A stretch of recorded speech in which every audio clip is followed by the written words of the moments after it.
Angeles Dodgers. If you have not paid close attention, Roki Sasaki is one of the best pitching prospects in the world.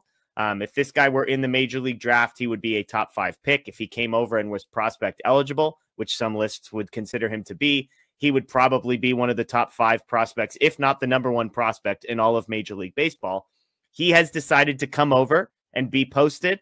We'll get into why I say he has decided that in just a second, but he's decided to come over before he turns 25, which means he will come over through international free agency, amateur free agency, which means basically he's going to sign a rookie level contract and get paid minimum for 4 years, then do a few years of arbitration. It also means that the signing bonus he gets is entirely dependent on the international free agency pool. That is capped at, even in a best case scenario, like $7.5, $8 million at the most. So there's a lot of layers to this, but if you've been following this story, it sure seems like he has a clause in his contract that is unique in Japanese baseball that he probably negotiated when he decided to even sign out of high school with an NPB team to begin with, that he would have the option to request posting and then have that request granted. All we know at this point, Matt, is that he will be posted. We do not know a date yet, and there's more to get into on this front. I know this has been the biggest storyline. I'm curious from your perspective, what has stood out to you most about even just the narrative surrounding the announcement that at some point he will be posted?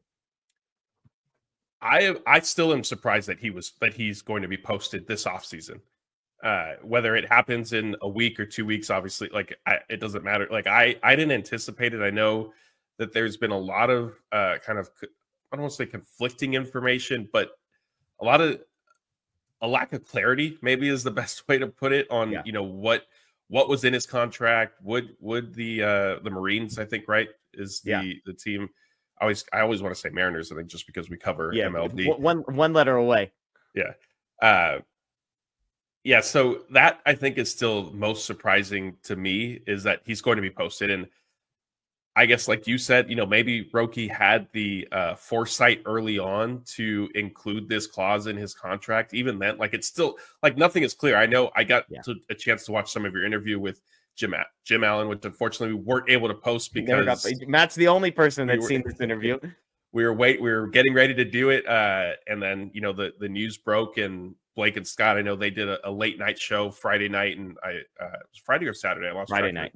Friday night, and they had a good crowd, and so thank you everybody if you joined in on that one. But yeah, I mean, I didn't anticipate being here this offseason. I'll leave it at that. I thought for sure, it'd be next year, maybe at the earliest, if not once he was a little bit older and could be kind of like the Yamamoto type free agent rather than more so like Shohei Ohtani.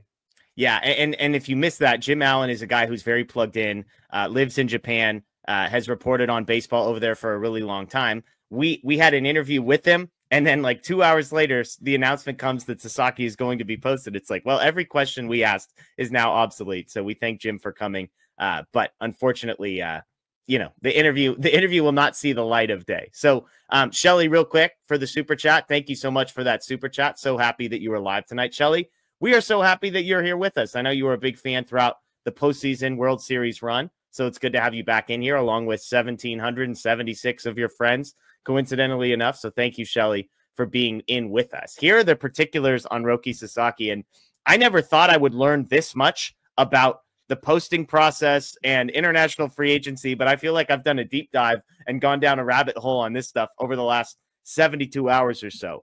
So all they have done is say they will post him. Now, the deadline to post him is December 15th. And you might say, well, why do any of these dates matter? Here's why. Once you are posted, you only have 45 days to sign a contract. Otherwise, you go back to the NPB. The reason all this matters is because right in the middle of this time frame, from December 15th to January 15th, you can't sign. It's a dead period. So depending on when your 45 days starts will determine if you have to sign before December 15th or if you have the opportunity to sign after January 15th. And the reason that matters is because if you sign before December 15th, the rules that will be applied to you are the 2024 budgets for international free agency spending, which you can imagine, for the most part, have already been spent by most teams. But if you can hold out, if he can hold out until after January 15th, then everybody's pool resets. And while there are probably some verbal agreements that have been made and handshake deals where that money may be committed to, in theory, teams have their full budget available. Now, what does this mean for the Dodgers? Well, if you're a Dodgers fan, you want him to be posted as quickly as humanly possible, because if he gets posted before December 2nd, it will mean he has to sign in the 2024 window. And the Dodgers just so happen to have more money to offer him than anybody else, $2.5 million if he were to sign this year. If he were to roll over and be eligible for 2025, the Dodgers could offer him $5.1 million, which sounds like a great deal for him. That's $2.76 million more. Well, the Dodgers go from having the most money in 2024 to the least money in 2025. And so if money is even slightly part of the equation, the Dodgers would have an advantage if he were posted prior to December 2nd. Now, what's interesting, Matt, is that all of the smoke around this, Bob Nightingale, I think, posted, everybody will be interested and everybody believes that the Dodgers are going to sign him. It seems like folks in Japan believe that the Dodgers might be involved with the clause that was in his contract, the decision to be posted, etc. Jim Allen, who I referenced earlier, had this to say in a series of tweets. He said the Dodgers are not a lock to sign Sasaki. He will go where he thinks it's in his best short-term and long-term interest to go. A source close to Sasaki said a small market team with a solid development setup and plan could be the best destination. He added, in the end, where Sasaki goes is 100% up to him, regardless of what people close to him think is in his best interest. They can only advise him and present him with options, just telling you what I know. He said, because of Lotte's authoritarian restrictions on media access to its players, I've never spoken with Sasaki, so I have less than no clue as to what he is thinking. And so this seems like, Matt, the longer this goes on, I'm seeing Dodger fans become slightly less confident that he's going to be a Dodger. Where are you at on all this? I don't know what to think, honestly. I mean, on one hand, the fact that he is coming, whether it's before December 2nd or after, his initial earnings on this contract are going to be capped compared to if he had gone like I referenced earlier, the Yamamoto route, where he met the age requirement and 6 years of playing in NPB, and so now he's just a full-fledged free agent, can sign for $300+ million. So considering that, I'm not inclined to believe that money is a huge factor. Totally. The counter to that, though, is if you are already going to be limiting yourself, I would venture to guess that you do want to maximize that potential within reason, right? Like if you wait for the next international signing period and you can earn $6 million from a team, like that might be better than the 2.5 or whatever the Dodgers have available right now. And so, like, is that a factor? Like, perhaps I know Jeff Passan also floated the idea that, a smaller market could be something that appeals to Sasaki. The fandom side of all this is he just saw Shohei Ohtani and Yoshinobu Yamamoto win a World Series with the Dodgers. He has somewhat of a relationship with, I think, Yamamoto more so than Ohtani. But was on the World Baseball Classic team with both of them. Right, but played with both of them. So why wouldn't he? Like, I think that the Dodgers have heavily scouted him for several years. And not that they've been alone in that regard. I think we saw the question that we believe was going to be about Roki Sasaki and international money during the World Series, and Andrew Friedman shut it down. I think he didn't, he obviously didn't want to go anywhere near that at the time. I would be hard. Like there are a lot of, I'm kind of torn because well, part of me is torn, but then if you really look at it, I would be hard pressed to believe that Sasaki would not want to join this situation with the Dodgers. There's the comfort, there's the not long history of success, but again, you just saw Ohtani Yamamoto win a World Series, right? And these are two of your fellow countrymen that you have a relationship with. Like, why not get to play with them? I think the other part of this too is not 100% confirmed, but it has been out there for multiple people that Joel Wolf of Wasserman is either already representing Sasaki or will represent him once he's officially posted. I'm sure they waited until all of the appropriate timelines and hurdles had been cleared, Matt. And who does, among other players, who does Joel Wolf happen to represent? Well, none other than Yoshinobu Yamamoto. He does, I think, also represent Yu Darvish. And I know that the Padres have been identified as, I don't know if you want to call them a dark horse, but a potential landing spot as well. But yeah, I mean, I would be shocked if he doesn't sign with the Dodgers. I think ultimately, even as I talked myself through this back and forth thing, and I apologize for everybody who had to listen to that live. I felt like it was all over the place. Ultimately, I would be surprised if it's not with the Dodgers. Yeah. I posted this on social media. I said there's 3 reasons why I think the Dodgers have to be considered heavy favorites. The first is, if you are limiting the signing bonus that you get initially, you would probably be asking yourself, well, where can I make the most money off of the field? And the answer clearly would be the Dodgers. When I did talk to Jim Allen, one of the things that was really, really interesting was that there are people in Japan who believe that behind Roki Sasaki, there may be one of the massive marketing companies in Japan that is kind of pushing for this decision to be made, for him to be posted, for him to come to the United States now, maybe quote unquote, before he is ready, before he can, turn 25, etc. That same company, coincidentally or not coincidentally enough, represents Yoshinobu Yamamoto and was involved there. So I think the fact that if you're only going to make between $2.5 and $8 million on your signing bonus, I would imagine for the next 7 years, you would want to be making as much money off the field as humanly possible. LA, the partnership with Ohtani and Yamamoto, all those things offer him the most money there. Second, if your goal is to come over and be developed so that in 7 years you can sign a $400 million contract, what organization in Major League Baseball gives you the best chance of being developed, growing than the Los Angeles Dodgers? None. Third, there's the best chance to win. Like, you're going to be the World Series favorite next year if you sign with the Dodgers. And then somebody pointed out, which I believe was a point made by Blake and Scott on the show on Friday night, was the Dodgers also offer him a 6-man rotation. The Dodgers haven't officially come out and said it necessarily, but we all know that with Yamamoto and Ohtani, if he's in the starting rotation, it's going to be a 6-man rotation. And so if you're Sasaki, that would give you the comfort level to adjust to Major League Baseball, to adjust to baseball in the United States. And so I look at all of those things and I read the tweet from Jim Allen about short-term and long-term. And even if I back up and say, hey, I'm a Dodgers fan, try and take off as much of the Dodger blue as I possibly can and evaluate this, I just don't understand, if money is essentially equal, why you would pick any team. Now, Ohtani picked a different team. So like, it's definitely possible that he could pick a different team. I just don't understand what the logic would be, especially if you have people like Joel Wolf and this big marketing company who have been around the block a little bit and saying like, hey, like, let's not choose Milwaukee. Yes, maybe they develop pitchers well, but like, you're going to max out there. You're not going to win a lot of games. You're not going to be on a national stage, etc. Why would you not want to come to the Dodgers, be developed, get the exposure, potentially win, prove yourself on the biggest stage, and set yourself up for the biggest contract possible? Yeah, I think, you mentioned the Ohtani thing. Like, that was surprising. I do see, who is this commenting? Joseph says if NL had DH back then, he 100% would have chosen LA. I think that is a factor. I think in talking to some of the Japanese reporters who covered Ohtani with the Angels and then made the jump to the Dodgers, like, there was also a little bit of a sentiment of Ohtani didn't want to necessarily do what everybody was expecting him to do. Because I know when he was posted 6 years ago, or 7 years ago, it's now, maybe it would have been, there's a lot of expectation that it was going to be the Dodgers. And so, maybe did he want to break the mold and go against the grain in that regard? I don't know if that is a factor with Sasaki right now.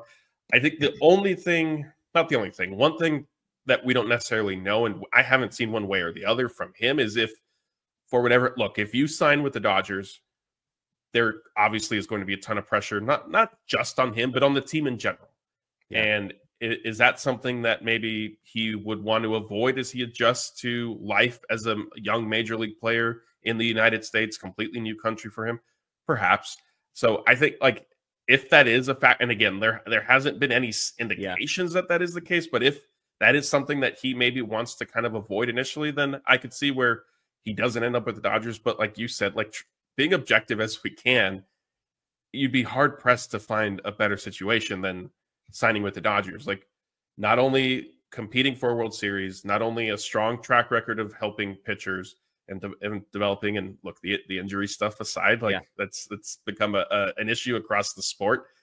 But again, I think that I believe a big draw is, look, like, Ohtani and Yamamoto are there as well. Like, they will help you adjust to living in LA and in the clubhouse and getting acclimated in that sense. And so, yeah, I mean, I don't know, trying to put myself in his shoes as coming from Japan, how do you, like, turn down certainly the biggest superstar from your country and then for at least for now, if not somebody you're going to pass the most accomplished pitcher.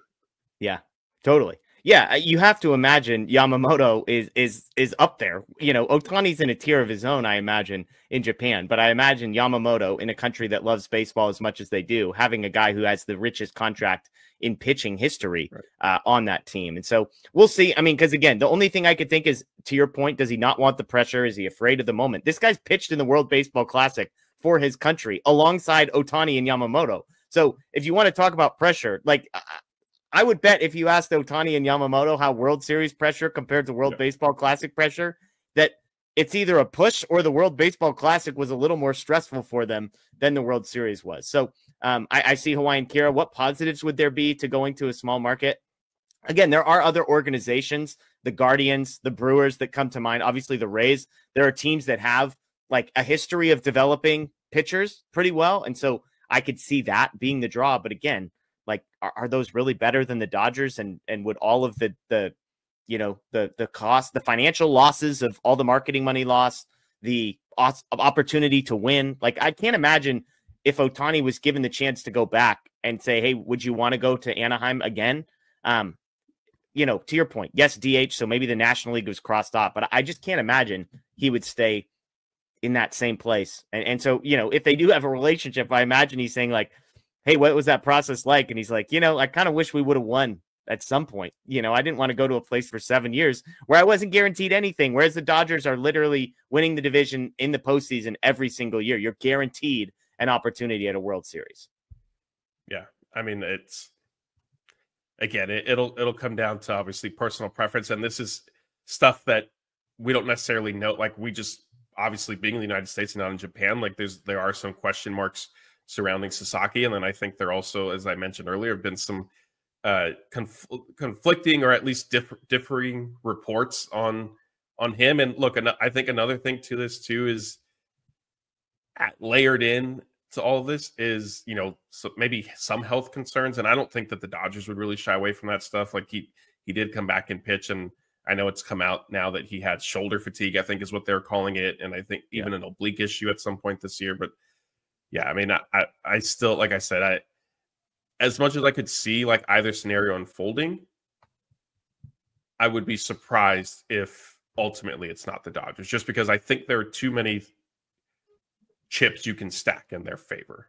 Yeah, and Graham asked a question. He says, do you think if he posts before December 1st that he's a Dodger? Again, if he posts before December 1st, then he would have to sign under the 2024 budgets. We would take more reasons off the table for why he might choose another team. Like, because then the one thing in 2025 you can make a case is like, to your point, hey, I know the gap between 7.5 and 5 million isn't all that much, but that's a 50% increase. And that's still millions of dollars to somebody who's 7 years away from making serious money. If he posts in 2024, the Dodgers literally can offer him the most money of everybody else up front. And so I think if the team gets 20% of the posting fee, which is why they wouldn't be motivated to post him unless they pretty much had to. So I do think there's a pretty good chance that the team is going to want him to get posted after that December 2nd date. Has to be before December 15th. But if they post him December, 3rd through 15th, then the money they get, the 20% of the signing bonus, may go from, $500,000 to $1.6 million, which I imagine is not nothing. So I think if it's before December 1st, that's a great sign if you're a Dodgers fan. Again, if it's after December 1st, I don't think it's no chance, but I have to imagine if the Dodgers can also offer you the most money, I don't know how you choose something else. So, so we'll see. I see we've got a super chat in here that's going to lead us straight into our next conversation. Not Jeff Spiegel says, if we get Roki, do you still go after a top 5 starting pitcher? A top free agent starting pitcher. There was an interesting interview. Mookie Betts had Dave Roberts on his podcast, and he asked Dave Roberts what his wish list was for the offseason, basically to some degree asking him a similar question to this without using specific names. It's a pretty funny interview because Dave is basically like, well, I'm not allowed to use specific names, but ... These were the 4 things that he mentioned, Matt, and I'd love to get your thoughts. He said, I would love to bring back a bullpen arm that got us a lot of outs. I would like a high leverage reliever. I would like a starting pitcher. And I would like to bring back an outfielder who had some big home runs and who might be from Latin America. Now I'm paraphrasing there, but bring back a bullpen arm, a high leverage reliever, a starting pitcher, and bring back an outfielder who had big home runs and maybe from Latin America. So number 1 has to be Blake Trinan, I imagine. Number 4 has to be Teoscar Hernandez, I would imagine. And then in between, you've got high leverage reliever and a starting pitcher. Now, my text to you was, is he assuming Walker Buehler and Clayton Kershaw are already back and don't need to be included on this list? Is he assuming Clayton Kershaw is, and then Walker Buehler's the starting pitcher, although he didn't use the language of bring back? What did you make of Dave Roberts' wish list here, Matt? The thing that stood out to me most was specifying a high leverage reliever after already saying bring back somebody who got us a lot of outs, because like you said, my mind when he said the first one was, okay, well, that's Blake Trinan and it makes sense. Yep. But then to then like basically name a second relief pitcher, if you will, by saying, you know, a high leverage guy, like not only is he saying we need another bullpen piece, but we need another high leverage. And so I know Tanner Scott is somebody we've done, you know, our offseason shows here, and Tanner Scott is a popular name. He was popular at the trade deadline as well before he got sent to the Padres. I'd have to look at the full list, but he was at least first that came to mind for me. And I thought, like, is that something the Dodgers could ultimately do? Which, sure, but even though Andrew Friedman historically doesn't spend a ton on the bullpen, so that was most interesting to me. And the starting pitching thing, I don't think he was referencing Buehler, and I believe that stems from, hey, we might lose this guy because there could be a team, like we've talked about, there could be a team that comes in and just makes him an offer that the Dodgers aren't going to feel comfortable matching. Yeah. Clayton Kershaw, I think, goes without saying, because he has said, I will be back. Like, it's just a matter of figuring it out later type thing. Yeah. So yeah, I think, you know, whether it's Sasaki, whether it's Corbin Burns, Blake Snell, maybe even, you know, a third level to mid-tier starter perhaps. But yeah, I don't think mentioning a starting pitcher applies to Kershaw or Buehler. So I'm with you. I think obviously Kershaw, he's not going to show up on any free agent list because technically he's a free agent. He's already publicly announced where he's coming to pitch next year.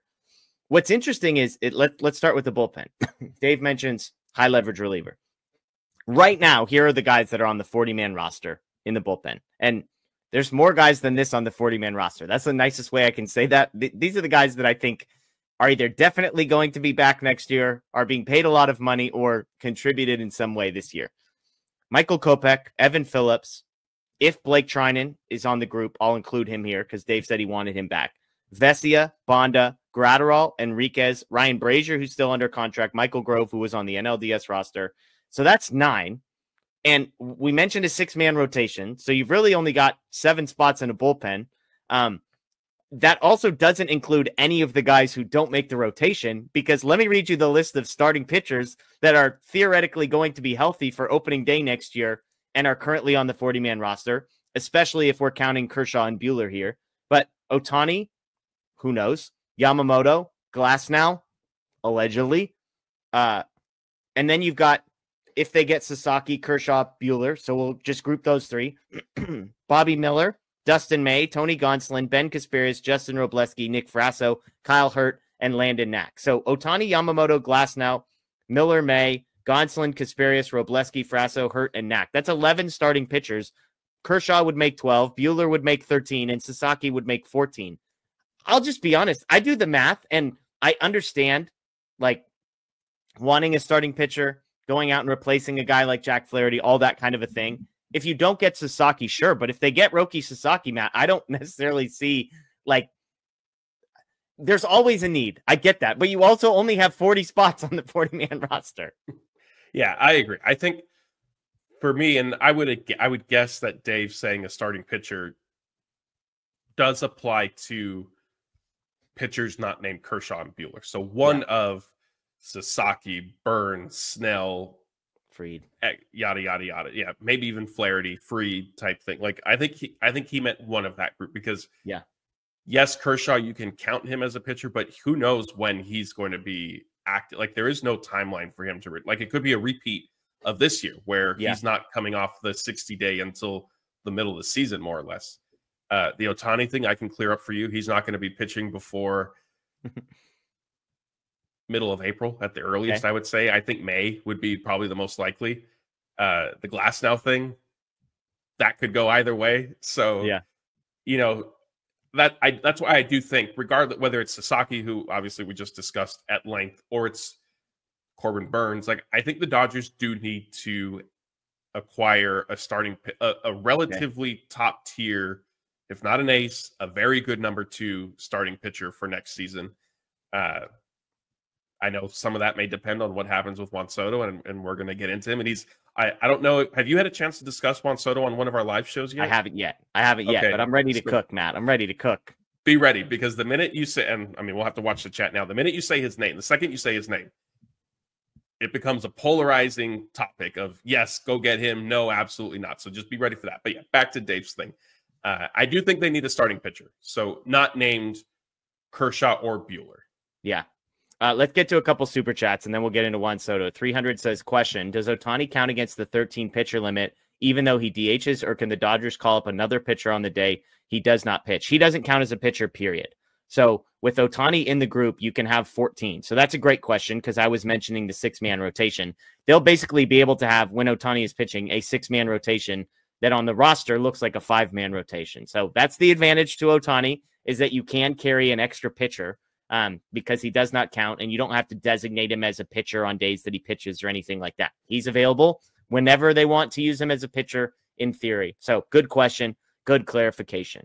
こちらの MLB オフシーズン、特に注目を集めているのが、ロキ佐々木選手の移籍先選びですよね。彼は日本でもトップクラスの若手投手であり、メジャーリーグにとっても非常に魅力的な存在です。彼がロサンゼルス・ドジャースに加入する可能性が高いとされていますが、実際にどのチームと契約するのか、今後の展開にワクワクせずにはいられません。佐々木選手がメジャーリーグの大舞台でどのように活躍し、成長していくのか、私たちファンの期待は日に日に高まっています。ドジャースは佐々木選手にとってメジャーリーグでの成功を後押しする完璧な環境を提供できるチームです。まず、ロサンゼルスという大都市でのプレーは、プロモーションや広告契約の機会が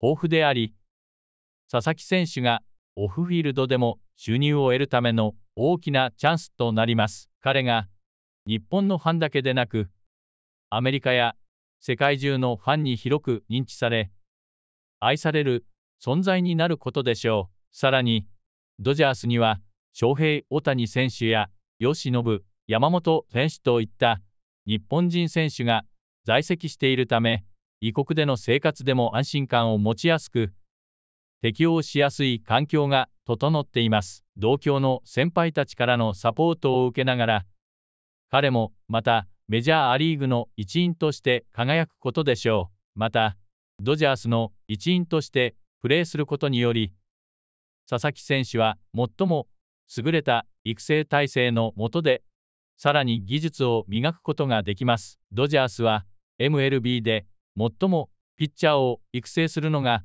うまいチームの一つとして知られており、佐々木選手のポテンシャルを最大限に引き出す手助けができるでしょう。若手選手がキャリアを積む上で、どのような指導を受け、どのように成長するかは非常に重要です。佐々木選手がドジャースで経験豊富なコーチやチームメイトから学び、将来のスター選手として成長していく姿を想像すると、期待が膨らむばかりです。ただし、佐々木選手が小規模の打場を選ぶ可能性も考えられます。例えば、ブリュワーズやガーディアンズといったチームも、彼にとっては興味深い選択肢となるでしょう。小規模なチームであれば、プレッシャーが少なく、落ち着いて自分のペースで成長できる環境が整っているかもしれません。しかしながら、ドジャースほどの大規模なプロモーション機会、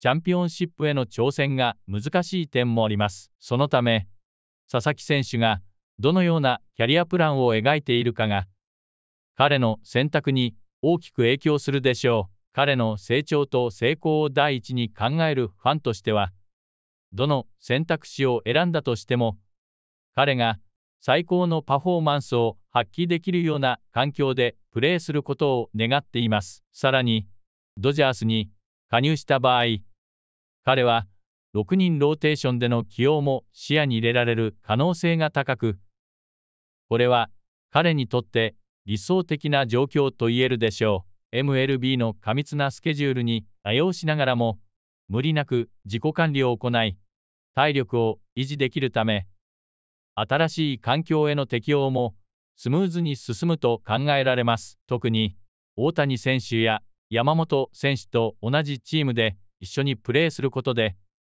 彼はより一層の成長を遂げることができるでしょう。日本代表として共に戦った仲間たちと再び肩を並べ、大舞台でのパフォーマンスを発揮する姿を、私たちファンは心待ちにしています。そして今回の移籍は佐々木選手のキャリアにとって重要なターニングポイントとなることは間違いありません。彼がアメリカの MLB という新たな挑戦の場でどのように生かし成功を収めていくのか、私たちはそのすべてを見届ける準備ができています。彼の今後の活躍がどのように展開するか、そして彼がどのチームで新たな一歩を踏み出すのか、皆さんも楽しみにしているのではないでしょうか。最後に、皆さんは佐々木選手がどのチームを選ぶべきだと思いますか？彼がドジャースでプレーする姿を見たいですか？それとも別のチームで新たな道を歩む姿を応援したいですか？ぜひコメント欄でご意見をお聞かせください。気に入っていただけたら、いいねとチャンネル登録もよろしくお願いします。これからも Mlb の最新ニュースや注目選手の動向をお届けしていきますので、どうぞお楽しみに。一緒に Mlb の世界を盛り上げていきましょう。